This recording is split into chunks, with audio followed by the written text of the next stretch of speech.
हाय, मी आहे ब्लॉगर सारिका. तर तुम्हा सर्वांना शुभ सकाळ. माझी तर खूप छान शुभ सकाळ झालेली आहे आणि माझी पूजासुद्धा खूप मस्त झालेली आहे. आज झाडावरती ना खूप सारी फुलं होती, तर मी पण भरपूरच फुलं काढली आणि देवांना घालली. माझे मोठे सरकार निघाले आहेत पेपर द्यायला. आज आहे त्याचा 3रा पेपर, हिंदी पेपर आहे आज. तर आणि आमचे छोटे सरकार पण निघालेले आहेत माझ्यासोबत, कारण त्यांना आज न्यायचं आहे. त्यांचंच काम आहे आज बाजारामध्ये. तर चला, तर मी आता सिंपल माझं लूक दाखवते तुम्हाला.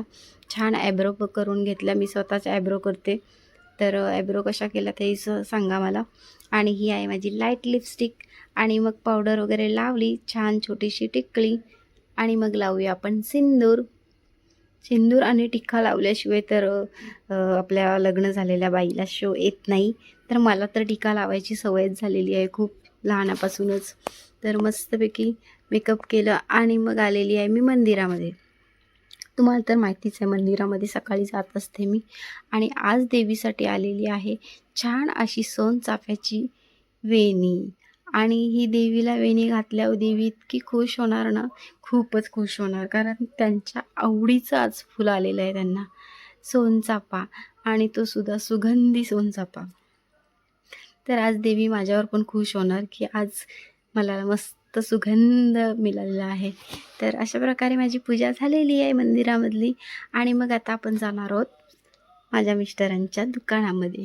चला, तर आता मी इथे आलेली आहे दुकानामध्ये. इथे पाहू शकताय माझ्या दुकानामध्ये किती दुकानं लावलेली आहेत. कोणी भाजी लावले, कोणी कलिंगड लावले. तर माझ्या सासूबाईसुद्धा बसलेल्या आहेत शेंगा घेऊन तिथे. तर आता मी गाडी घेतली आणि पटकन आलेलो आहे बाजारामध्ये. तर इथे पाहू शकते, आता हॉस्पिटलमध्ये आली आणि इतकी गर्दी गर्दी गर्दी, खूपच गर्दी. तर चला, तिथलं तर काम झालं. त्याच्यानंतर आली मी इकडे. आपले असं छोटे सरकार तुम्हाला माहितीच आहेत, त्यांना दिवसभर खायला लागतो. चला, तर चॉकलेट मिल्कशेक पाहिजे होतं, ते घेऊन दिलं त्यांना. आणि आता इथे पाहू शकते, आता त्याला म्हटलं इथं अर्धा तास जाईल तुला प्यायला, आपण फिरता फिरता पिऊया. तर मस्तपैकी मला घ्यायचं होतं थोडंसं कटलरी. म्हटलं चला बघूया तिथे. नेल पॉलिश वगैरे घेतली, मला जे पाहिजे होतं ते. आणि मग लगेच आम्ही आलेलो घरी. घरी आल्यानंतर मी जेवणाला लागलेली आहे लगेचच. आणि इथे पाहू शकते सुकं चिकन बनवलेलं आहे मी मस्त. माझे मिस्टर म्हणाले सुकं चिकन बनव आणि दाल बनव. तर म्हटलं फटाफट ते बनवून घेतलं आणि मग जेवायला. आणि आमच्या मनीभाऊ तर इतक्या त्रास देतात. तुम्हाला त्या माकडाची स्टोरी माहितीच असेल, जपानमधला माकड, त्याला आई सोडून गेली जन्मतात.